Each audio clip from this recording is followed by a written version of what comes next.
The wind was a torrent of darkness among the gusty trees.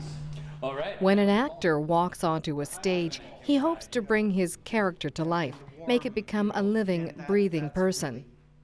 1934 will always be remembered as very special to me because that was the year our wonderful daughter Shirley was born. Actor and playwright John Nolan has been doing just that with his portrayal of Tommy Douglas in his one-man play, The Arrows of Desire, which has toured across the country for over 6 years.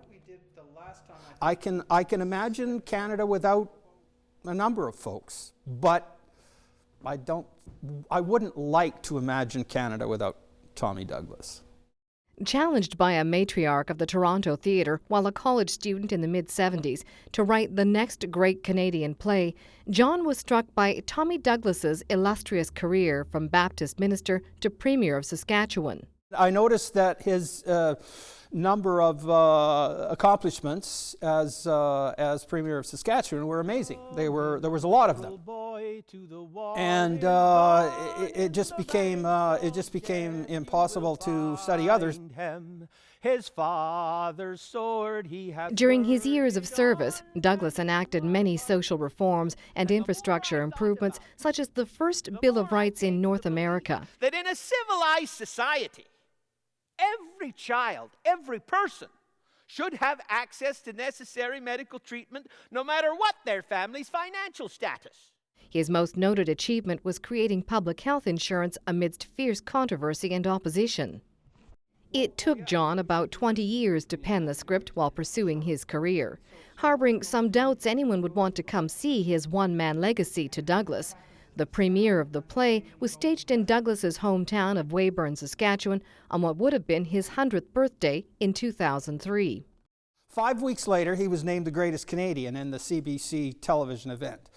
So then I was touring the play across Canada. So the answer to the question is, who was the kid in the Camosun College theater program who wrote the great Canadian play? Well, I think I'm in the running.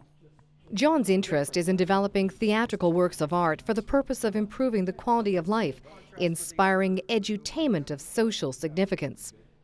Young people get a great deal out of this because there is a lot of information in it, and not the kind of information you're going to find in a history book, because the history books don't always tell the truth. They tell a truth, but not necessarily the truth. I was on the grounds once and I met this fellow and asked his name. He said, "I'm Bob, what's your name?" I said, "Oh, I'm Tommy Douglas."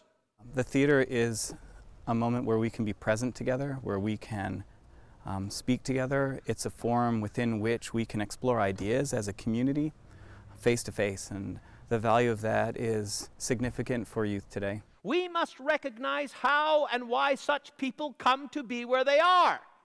I think that the idea that we live in a democracy is incredibly important, and politics isn't history. It's the present moment and it's the future.